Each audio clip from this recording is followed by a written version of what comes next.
Salut les faiseurs de 2KP, nous sommes en classe de terminale S, chapitre multiples divisions euclidiennes et congruences. La quatrième et dernière partie du cours, sa dernière partie, la partie B. Donc congruence, compatibilité de la congruence avec l'addition et la multiplication. Donc, on nous dit théorème, soit un entier naturel n supérieur ou égal à 2. Et A, B, C, D des entiers relatifs vérifiant que A est congru à B modulo n et que C est congru à D modulo n. La relation de congruence est compatible avec l'addition. A plus C est congru à B plus D si ces conditions sont vérifiées. Et pareil, si toujours ces mêmes conditions sont vérifiées, la relation de congruence sera compatible avec la multiplication, c'est-à-dire que A fois C est congru à B fois D. Donc, il est très, très important de retenir que la relation de congruence n'est pas compatible avec la division. Donc, ici, on peut dire qu'elle est compatible avec la soustraction parce que, comment dire, une soustraction, c'est additionner l'opposé. Donc, ensuite, on dit, elle est compatible avec la puissance, qui est le prolongement de la multiplication, on va dire. Donc, pour tout entier naturel K plus A puissance K sera congru à B puissance N si A est congru à B puissance à B, si A est congru à B modulo N. Donc, K sera A puissance K sera congru à B puissance K modulo N. Voilà ce que je voulais dire. Donc, on va essayer de faire quelques preuves. On commence par la première. Donc, qu'est-ce qu'on nous dit? Il faut déjà voir la définition.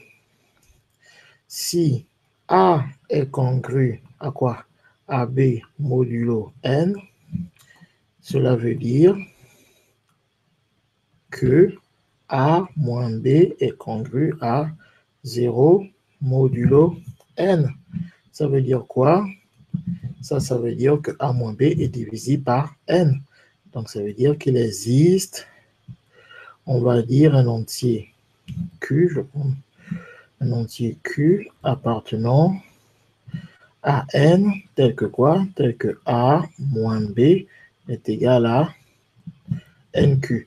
Donc, ce qui me permet de dire que lorsque A est congru à B modulo N, cela équivaut à A est égal à B plus 1 NQ.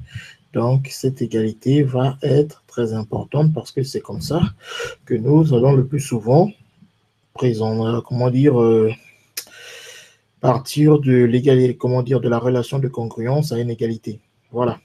Donc, de même, on va faire la même chose. C étant congru à D modulo N, on utilise le fait que quoi? Qu'il va donc exister un Q prime du coup appartenant. Juste ici, je vais juste mettre Z, puisqu'on a déjà. Voilà. Donc ici, il appartient à Z. Donc, tel que quoi? Tel que C est égal à D plus NQ prime. Voilà ce que nous avons. Donc, maintenant, nous, on va faire la somme membre à membre pour voir ce que ça donne la somme de A plus B. Est-ce que la somme de A plus B est de la même forme? C'est-à-dire, est-ce que la somme de, la somme de A plus C, est-ce que la somme de A plus C est de la même forme ici pour en déduire une congruence?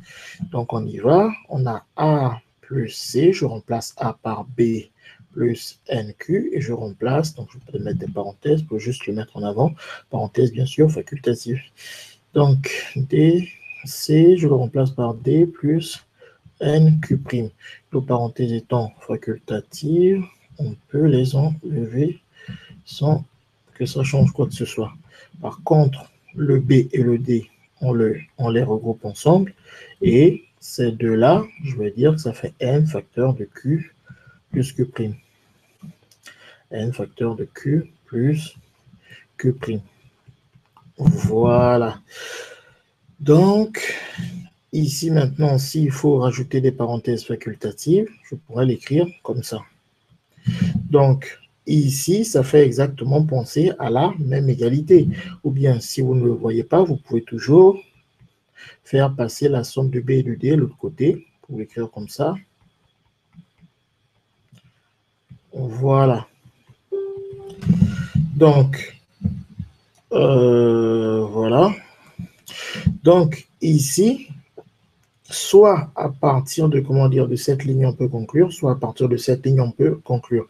Ça veut tout simplement dire, ici, on dirait quoi? Ici, on dirait directement que ça prouve que A plus C est congru à B plus D modulo N. Ici, on va d'abord dire que ça prouve que A plus C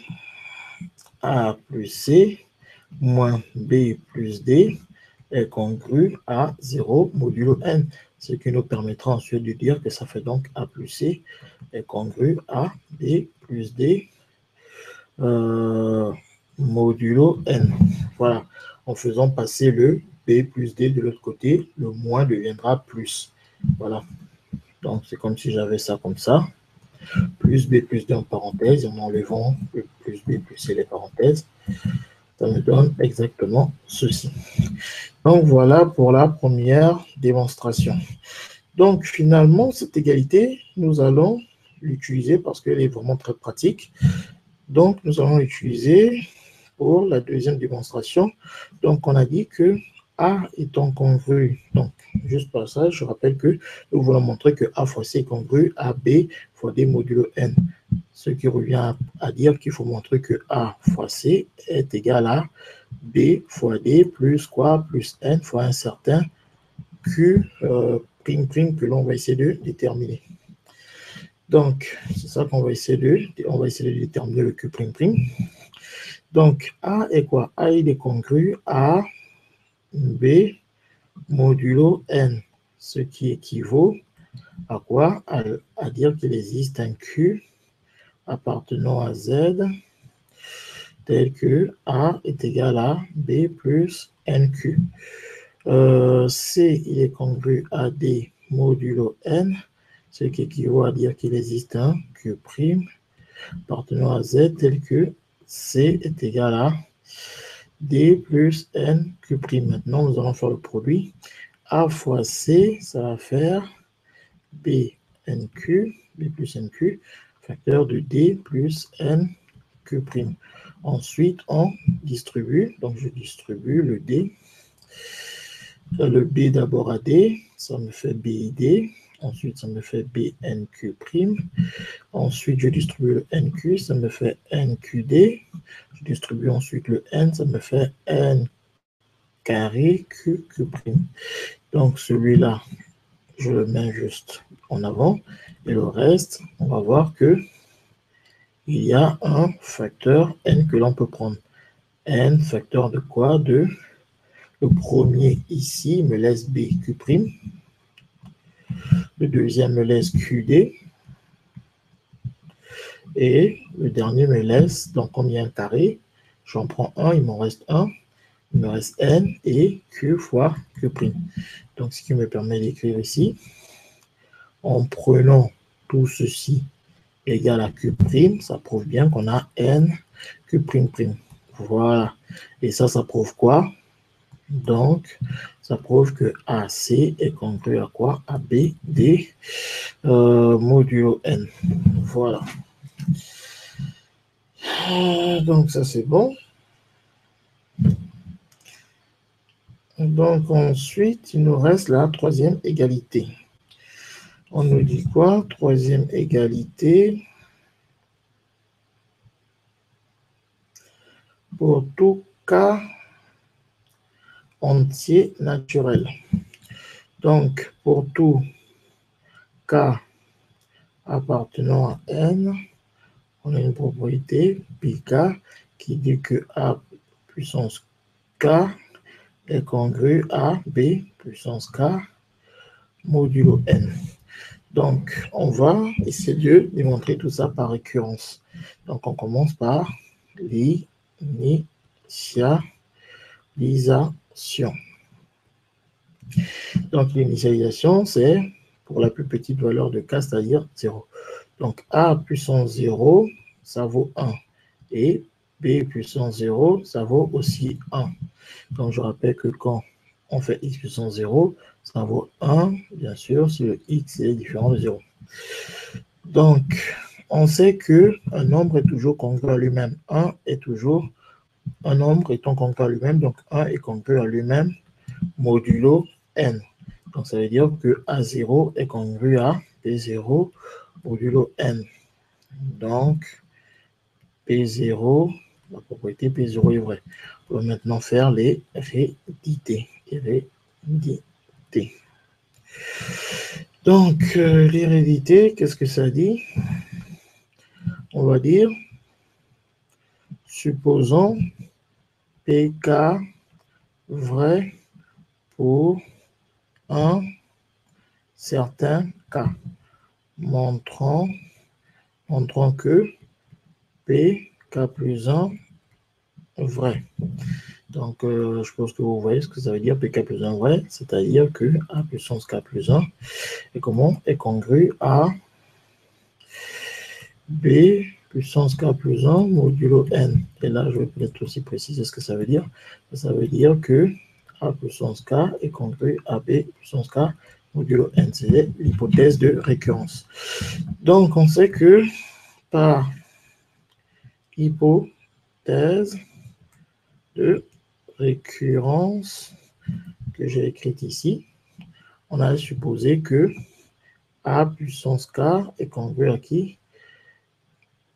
À B puissance K modulo N. Et d'autre part, qu'est-ce qu'on a? D'autre part, de point, on a A qui est congru à B modulo N. Donc, ça, on l'a prouvé. Mais on a aussi prouvé quoi? On a aussi prouvé que quand A est congru à B modulo N et que C est congru à D modulo N, on a AC qui est égal à BD modulo N. Il nous suffit de prendre C donc égal à A puissance K et D égale à B puissance K. Donc ici, on a le droit de faire le produit, on va dire membre par membre. Donc on sait que A puissance K fois A, ce sera congru à B puissance K fois B. Ça, c'est d'après le point 2 qu'on a prouvé. Au point 2, donc voilà, on a prouvé ça au point 2, la compatibilité avec la multiplication. Donc on utilise ici ce qui nous donne K puissance A puissance K plus 1 congru à B puissance K plus 1 modulo N. On peut donc dire quoi? Ça prouve que PK plus 1 est vrai. Donc on a prouvé notre occurrence. On peut maintenant conclure. Conclusion. Pour tout K appartenant à N, on a quoi? A est congru à A puissance K est congru à quoi? À B puissance K modulo N. Donc voilà qui termine cette vidéo. N'oubliez pas, si vous avez bien aimé, de la liker, de la partager, de mettre un commentaire positif, etc.